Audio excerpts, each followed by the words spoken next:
Hi friends, તો આજે ફિઝિક્સનો board paper લેવાનો. મારી પાસે બોર્ડ પેપરનો ક્રમાંક નંબર 14 રહેલો છે. અંદાજિત જોવા માટે જઈએ તો પાર્ટ એ અને પાર્ટ બી ઘણા બધા સહેલા હતા. 2023 અને 24ના પેપરની સરખામણીના ભાગમાં જોવા માટે જઈએ તો જે રીતેના ભાગનો ઇઝી પેપર હતો એ જ પ્રમાણેના ભાગનો ઇઝી પેપર રહેલો હતો. પાર્ટ એની અંદરના ભાગમાં અમુક ડેટા રિલેટેડ ક્વેશ્ચનો હતા કે જે બાળકે એનસીઆરટીમાં રહેલી બુકમાં રહેલી બાબતો વાંચેલી હોય તો કોઈ પણ જાતની તકલીફ ન પડી શકે. હા, અમુક બાળકો થોડાક મૂંઝવણની અંદરના ભાગમાં પણ હતા, કેમ કે બોર્ડના પેપરની અંદરના ભાગમાં પહેલી વખતના ભાગમાં દ્રષ્ટિહીન વિદ્યાર્થીઓ માટે થઈને ક્વેશ્ચનની બાબત હતી. તો વિદ્યાર્થી થોડાક અસમંજસમાં હતા કે ઉપરનો પ્રશ્ન અમારે ગણવો કે નીચેનો પ્રશ્ન અમારી અંદરના ભાગમાં ગણવો. પણ જે બોર્ડના વ્યક્તિઓ છે એ લોકો પણ અત્યારે ફિલહાલ ડિસ્કસ કરી રહેલા છે કે બાળક જે કોઈ પણ પ્રશ્ન લખેલો હશે એને અનુરૂપ એને પ્રમાણેના ભાગમાં માર્ક મળી શકે છે. રેડી, તો આપણી પાસે 14મા નંબરનો પેપર છે જેના એમસીક્યુના પાર્ટ એના સોલ્યુશન તરફ આપણે આગળ જતા જઈએ.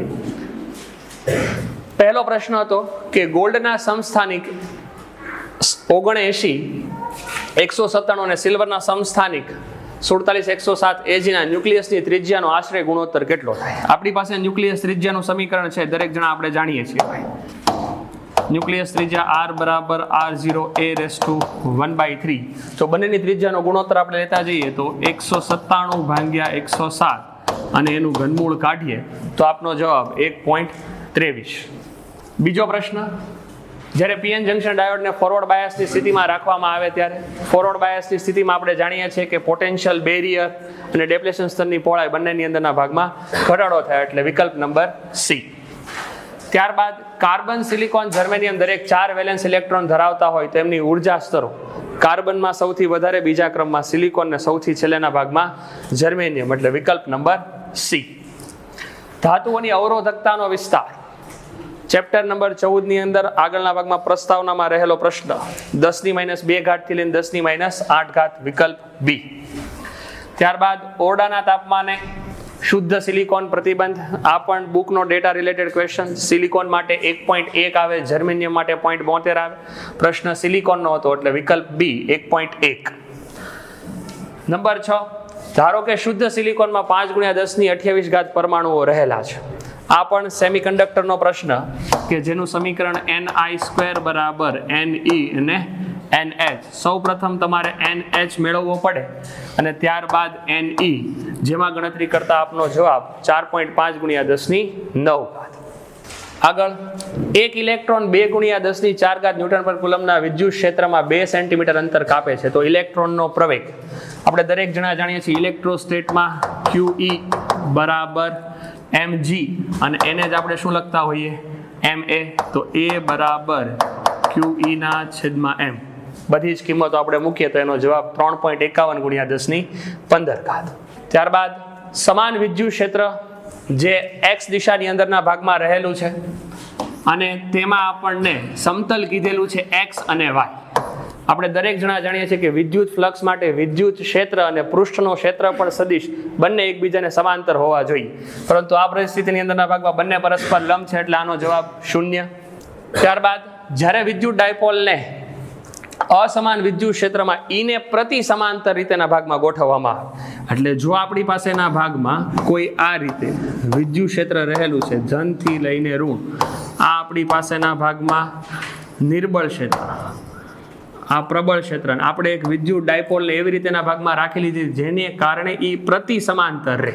હવે ડાયપોલની દિશા આપણે દરેક જણા જાણીએ છીએ કે એ ઋણ વિદ્યુત ભારથી લઈને ધન વિદ્યુત ભાર તરફ, એટલે આ જે બાહ્ય વિદ્યુત ક્ષેત્રને પ્રતિ સમાંતરનો ભાગ થાય, તો જેને કારણે આ ઋણ અને ઋણ વચ્ચે અપાકર્ષણ, આ ધન અને ધન વચ્ચે અપાકર્ષણ, પણ અહીંયા ક્ષેત્ર પ્રબળ છે તો પરિણામી અપાકર્ષણ આ બાજુના ભાગમાં લાગશે કે જેને કારણે ડાયપોલ નિર્બળ ક્ષેત્ર તરફના ભાગમાં, એટલે કે ઘટતા જતા ક્ષેત્રની દિશામાં બળ લાગતું હશે.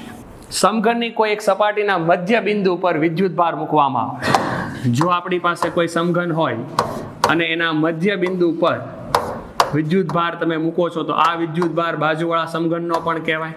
તો આ એક સમઘનનું વિદ્યુત ફ્લક્સ આપણને કેટલું મળશે? Q/2ε0, વિકલ્પ એ.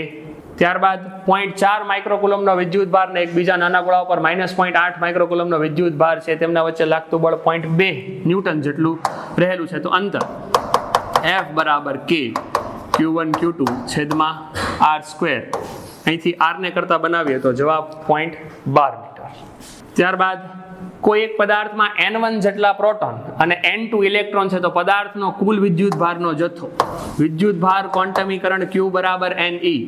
પ્રોટોનની સંખ્યા N1 છે, ઇલેક્ટ્રોનની સંખ્યા N2 છે, પણ પ્રોટોનનો વીજભાર પ્લસમાં હશે, ઇલેક્ટ્રોનનો વીજભાર માઇનસમાં. તો ફાઇનલ જવાબ N1 - N2 ઇન્ટુ E, વિકલ્પ નંબર B. ત્યારબાદ કેપેસિટન્સનું પારિમાણિક સૂત્ર કયું છે? સીધો પ્રશ્ન, વિકલ્પ A. નંબર 14, કોઈ સુવાહક પર વિદ્યુત ભાર મૂકવામાં આવે ત્યારે સ્થાયી સ્થિતિમાંથી નીચેનામાંથી કઈ બાબત સાચી નથી? સાચી નથી બાબતની અંદર સુવાહકની અંદરના ભાગમાં વિદ્યુત સ્થિતિમાન 0. હકીકતમાં સુવાહકમાં બધી જગ્યાએ વિદ્યુત સ્થિતિમાન એક સમાન મૂલ્યનું હોય, જે સપાટી ઉપર હશે એટલું ને એટલું ત્યાં જળવાઈ રહેશે. ત્યારબાદ 4 × 10⁻⁷ કુલમ વિદ્યુત ભારથી 9 સેન્ટીમીટર અંતરે વિદ્યુત સ્થિતિમાન. વિદ્યુત સ્થિતિમાનનું સમીકરણ V બરાબર KQ છેદમાં R. તો આપણને ત્યાં વિદ્યુત સ્થિતિમાનનું મૂલ્ય 4 × 10⁴. પછીનો પ્રશ્ન, 900 પાઇકોફેરાડેના એક કેપેસિટરને 100 વોલ્ટની બેટરી વડે વિદ્યુત ભારિત કરેલા છે, અને હવે બેટરી દૂર કરીને બીજા 900 પાઇકોફેરાડેના કેપેસિટર સાથે જોડાણ કરીએ તો આપણને ખ્યાલ છે કે કેપેસિટરની પ્રારંભની ઉર્જા ગોતીએ 1/2 CV² ની મદદના ભાગેથી. તો આ 1/2 કેપેસિટન્સ આપણી પાસે છે 900 અને પાઇકોફેરાડ એટલે 10⁻12 ને વોલ્ટેજ રહેલા છે 100, એટલે અહીંયા થઈ જશે 10⁴. આનો ભાગાકાર કર્યો એટલે 4.5 અને બાકીની ઘાત ગુણાકારમાં એટલે જૂલ. આંકડો આપણે મેળવી શકીએ. હવે કીધેલું છે કે કેપેસિટર સાથે જોડાયા બાદ કેટલી ઉર્જા ગુમાવશે. હવે આપણે જાણીએ છીએ કે જ્યારે જોડાણ કરતા હોય ત્યારે બંને કેપેસિટરને વહેંચાતી ઉર્જા કુલ ઉર્જાનો ચોથો ભાગ, એટલે કુલ ઉર્જા બંનેની ભેગી થઈને કેટલી થઈ જશે? U/2. તો વ્યય પામેલી ઉર્જા પણ કેટલી હશે? U/2, એટલે 4.5 નો અડધો ભાગ 2.25 × 10⁻6. 2, 3 અને 4 કેપેસિટરને સમાંતર જોડાણમાં જોડવામાં આવે. કેપેસિટરનું સમાંતર જોડાણ એટલે દરેક કેપેસિટન્સનો સરવાળો 4 + 3 + 2 એટલે 9. નીચેનામાંથી કોની અવરોધકતા તાપમાનના વધારાની સાથે ઘટતી જાય? અર્ધવાહક પદાર્થો માટે થઈને ઘટતા વાહક અવરોધકતા તાપમાનના વધારાની સાથે ઘટતી, એટલે વિકલ્પ નંબર A. ત્યારબાદ નીચેના વિદ્યુત પરિપથમાં A અને B બિંદુ વચ્ચે વિદ્યુત સ્થિતિમાનનો તફાવત કેટલો? આપણી પાસે 9 વોલ્ટ છે, 1 ઓહમ અને 2 ઓહમના અવરોધ શ્રેણી જોડાણમાં થાય એટલે પરિપથનો કુલ અવરોધ થશે આપણી પાસે 3 ઓહમ. તો પરિપથનો પ્રવાહ મેળવતા હોય તો I બરાબર 9/3, એટલે પ્રવાહ આપણી પાસે મળશે 3 એમ્પિયર. હવે A અને B છેડા, માનો કે આપણે આ જગ્યાના ભાગેથી કિર્ચોફના નિયમ અનુસાર ગણતરી કરવા માટે જઈએ તો શરૂઆત થશે VA. બેટરીનો ધન છેડો આવે છે એટલે અહીંયા આવશે -9. પ્રવાહની વિરુદ્ધ દિશામાં જઈએ છીએ એટલે પ્લસ. પ્રવાહ છે 3 નો, અવરોધ છે 2 નો, તો અહીંયા થઈ જશે 6. એના બરાબર VB. તો VA - VB બરાબર -9 + 6, એટલે આપણી પાસે થઈ જશે +3. વિકલ્પ નંબર B. ચાલો, એનો પછીનો પ્રશ્ન દ્રષ્ટિહીન વિદ્યાર્થી માટે, એટલે કદાચ જોવા માટે જાઓ તો આની અંદરનો જવાબ જે ઉપરના વિકલ્પમાં આવતો હતો એ જ આવતો હતો. કોઈ પેપરમાં A આવતો હોય તો A હતો, B હતો તો B. તો આ પ્રશ્નની અંદરના ભાગમાં પણ B. આમાં ગણતરી કરતા હોય તો વોલ્ટેજ 10, અવરોધનું મૂલ્ય આપણી પાસે હતું 20, એટલે 10/20 એટલે 0.5 એમ્પિયર. એક તારને ખેંચી તેની લંબાઈમાં 100% વધારો કરતા તેના અવરોધમાં થતો વધારો. હવે તારની લંબાઈમાં 100% વધારો થાય છે તો અવરોધમાં થતો કુલ વધારો, નવો અવરોધ 400%, તો થતો વધારો કેટલો હોવાનો? 300%નો, એટલે કે ભાઈ વિકલ્પ નંબર C. પછી અતિ લાંબા પ્રવાહધરી તારની અક્ષના કોઈ બિંદુએ ચુંબકીય ક્ષેત્ર, તો જવાબ આવશે 0. ચલિત ગૂંચળાવાળા ગેલોનોમીટરની પ્રવાહ સંવેદિતતા અને વોલ્ટેજ સંવેદિતતા. પ્રવાહ સંવેદિતતા અને વોલ્ટેજ સંવેદિતતાનો ગુણોત્તર આપણને મળશે અવરોધ. ત્યારબાદ એક ઇલેક્ટ્રોન 6 × 10⁻⁴ ના નિયમિત ચુંબકીય ક્ષેત્ર સાથે 60 ના કોણે 3 × 10⁷ મીટર પ્રતિ સેકન્ડના વેગથી દાખલ થાય છે તો હેલિકલ ગતિપથનો પેચ બોર્ડની અંદરના ભાગમાં જોવા માટે જઈએ તો હેલિકલ પીચ આવતી નથી, એટલે એડિશનલ એક્સરસાઇઝમાં આ પ્રશ્ન આપેલો છે કે જેમાં પીચ બરાબર v cos θ ગુણ્યા ટાઈમ પીરિયડ એટલે t, તો v cos θ ટાઈમ પીરિયડને લખાય 2πm/qb, બધાની કિંમત મૂકી એટલે આપનો જવાબ 89.3 સેન્ટીમીટર. 4 સેન્ટીમીટર અંતર રહેલા બે સીધા સમાંતર તારો એ બી માંથી 8 અને 5 એમ્પિયરના પ્રવાહ એક જ દિશામાં વહે છે, તો એ થી 20 મીટર લંબાઈના ભાગ ઉપર કેટલું બળ લાગતું હશે? તો કે F બરાબર μ0 I1 I2 L છેદમાં 2πy, બધી જ કિંમત મૂકી એટલે આપનો જવાબ 4 × 10⁻⁵. ચાલો, ફેરોમેગ્નેટિક પદાર્થ માટે આપણે જાણીએ છીએ કે સ્કાય m નું મૂલ્ય વધારે હોય એટલે μr પણ વધારે હોય, તો મ્યુની કિંમત μ0 કરતા ઘણી બધી વધારે. વિકલ્પ નંબર સી. આત્મપ્રેરત્વનો કયો એકમ ખોટો છે? તો ખોટા એકમની અંદરના ભાગમાં વોલ્ટ એમ્પિયર સેકન્ડ ઇન્વર્સ આ સાચો એકમ છે, જૂલ એમ્પિયર સ્ક્વેર એ પણ સાચો છે, વેબર પર એમ્પિયર સાચો છે, તો ખોટો વિકલ્પ ન્યૂટન મીટર એમ્પિયર ઇન્વર્સ આ એકમ થવાનો છે μ0 નો, એટલે આત્મપ્રેરકત્વનો એકમ ખોટા તરીકે આવશે. વિકલ્પ નંબર ડી. ત્યારબાદ પાસે રહેલા ગૂંચળાની જોડમાં અન્યોન્ય પ્રેરકત્વ 1.5 હેનરી છે, તો ગૂંચળામાં 0.5 સેકન્ડમાં વિદ્યુત પ્રવાહના ફેરફાર 0 થી 20 નો થાય છે, તો EMF E બરાબર m di/dt 1.5 20 ભાગ્યા 0.5 એટલે આપનો જવાબ 60. વિકલ્પ બી. જડિત રાખેલા 10 સેન્ટીમીટર લંબાઈના બે કાયમી ચુંબકના ઉત્તર દક્ષિણ ધ્રુવો વચ્ચેના ક્ષેત્રમાં આ ત્રિજ્યાના બંધ ગાળાને સ્થિર રાખેલો છે. આપણે જાણીએ ફેરેડેના નિયમ અનુસાર સ્થિર ભાગ હોય તો કોઈ પણ જાતનું EMF પ્રેરિત ન થાય, તો જવાબ આવશે 0. ત્યારબાદ અતિ લાંબા પ્રવાહધારી સોલેનોઇડની અંદરના વિસ્તારમાં ચુંબકીય ક્ષેત્ર આપણને આપી દીધેલું છે. એકમ કદ દીઠ સંગ્રહ પામતી ચુંબકીય ઉર્જા આપણને ગોતવાની કીધેલી છે.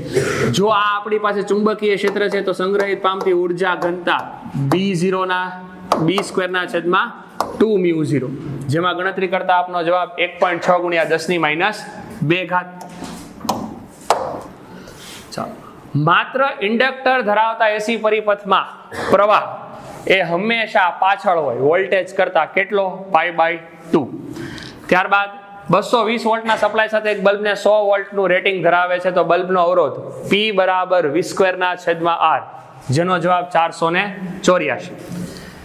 ટેલિવિઝન સંદેશા વ્યવહારમાં તંત્રમાં કયા તરંગનો ઉપયોગ થાય? ટેક્સ્ટ બુકમાં ચેપ્ટર નંબર 8 નો ડેટા રિલેટેડ પ્રશ્ન, જેમાં આવશે રેડિયો તરંગો. એક રેડિયો 7.5 મેગાહર્ટ્ઝ થી લઈને 12 મેગાહર્ટ્ઝ ની વચ્ચેના ભાગમાં ટ્યુનિંગ કરે છે, તો તરંગ લંબાઈનો ગાળો સમીકરણ C બરાબર F લેમ્બડા, તો લેમ્બડા બરાબર C ના છેદમાં F, આપનો જવાબ 25 મીટર થી લઈને 40 મીટર. ત્યારબાદ પ્રકાશનું કિરણ N2 વક્રી ભવનાંકવાળા ઘટ માધ્યમમાંથી N1 વક્રી ભવનાંકવાળા પાતળા માધ્યમમાં જાય છે, તો નીચેનામાંથી કયું સાચું છે?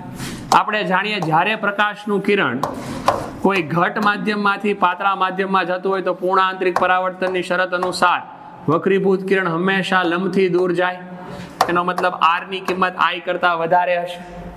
જો R ની કિંમત I કરતા વધારે હોય તો એનો મતલબ અહીંયા વક્રી ભવનાંક વધુ છે, તો એ માધ્યમનો વક્રી ભવનાંક N1 કેવો હશે? ઓછો, અને આ કેવો હોવાનો? વધારે.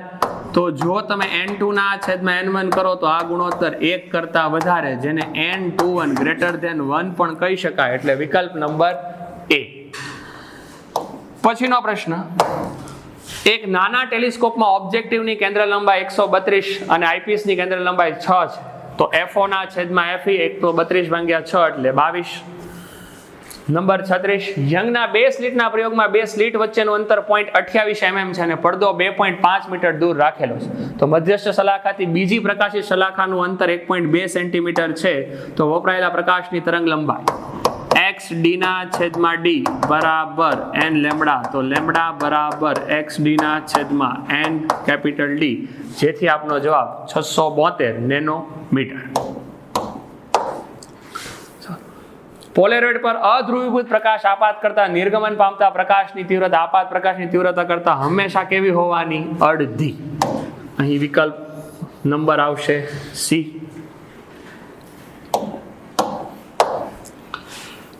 નીચેનામાંથી કઈ ઘટનામાં પ્રકાશમાં તરંગવાદ દ્વારા સમજાવી શકાતી નથી? ફોટો ઇલેક્ટ્રિક અસર. સીઝિયમનું કાર્ય વિધેય 2.14 ઇલેક્ટ્રોન વોટ છે. જો સીઝિયમની કટ ઓફ આવૃત્તિ કેટલી હશે?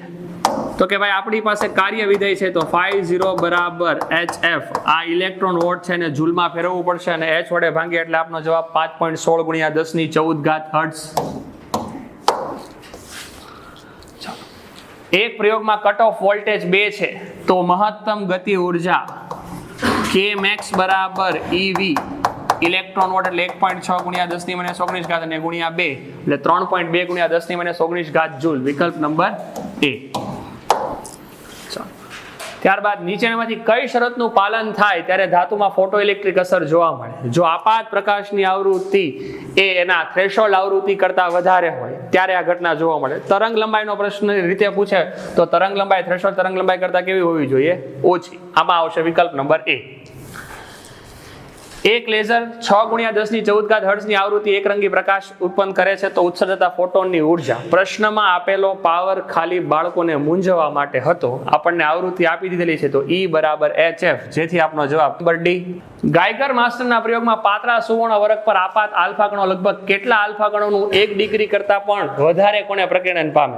જે બાળકે વ્યવસ્થિત રીતના ભાગમાં ટેક્સ્ટ બુક વાંચેલી હોય અને ડેટા રિલેટેડ પ્રશ્ન યાદ હોય એને જ આ પ્રશ્ન લગભગ સાચો પડી શકે કે જેમાં જવાબ છે 0.14%. એટલે મોડર્ન ફિઝિક્સની અંદરના ભાગમાં મોટા ભાગે ડેટા રિલેટેડ ક્વેશ્ચન પૂછાય છે જેના પહેલા પ્રશ્નમાંથી આપણને આ પ્રશ્ન રહેલો હતો. ત્યારબાદ હાઇડ્રોજન પરમાણુની ત્રીજી અને બીજી કક્ષાની ત્રિજ્યાનો ગુણોત્તર આપણે જાણીએ છીએ r ચલે છે n² એટલે 9/4. વિકલ્પ નંબર ડી. હાઇડ્રોજન પરમાણુની પ્રથમ ઉત્તેજિત અવસ્થામાં ઇલેક્ટ્રોનની સ્થિતિ ઉર્જા પ્રથમ ઉત્તેજિત અવસ્થા એટલે n બરાબર 2 જેને આપણે ગણી શકીએ 3.4 ઇલેક્ટ્રોન વોટ. પણ ઈ આપણી કુલ ઉર્જા થાય. આપણે જાણીએ છીએ કે સ્થિતિ ઉર્જા કુલ ઉર્જા કરતા હંમેશા કેવી હોય? બમણી, જેનો જવાબ 6.8 ઇલેક્ટ્રોન વોટ માઇનસ નિશાની સાથે. ત્યારબાદ પરમાણુમાં 2.3 ઇલેક્ટ્રોન વોટ ઉર્જાના સ્તર. આપણને ઉર્જા આપી દીધેલી છે વિકિરણની આવૃત્તિ એટલે ફરીવાર E બરાબર HF, જેથી આપણો આવૃત્તિનો જવાબ 5.6 ગુણ્યા 10⁻14 હર્ટ્ઝ. વિકલ્પ સી.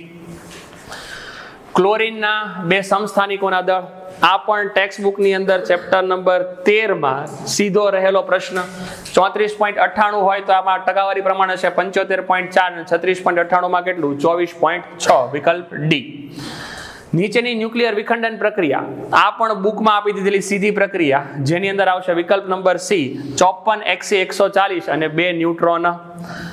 ત્યારબાદ 49 1H3 અને 2He3 ન્યુક્લાઇડ બંનેના એ સમાન છે, એનો મતલબ એ બંને ન્યુક્લિયસ સમદળીય એટલે કે આઇસોબાર છે.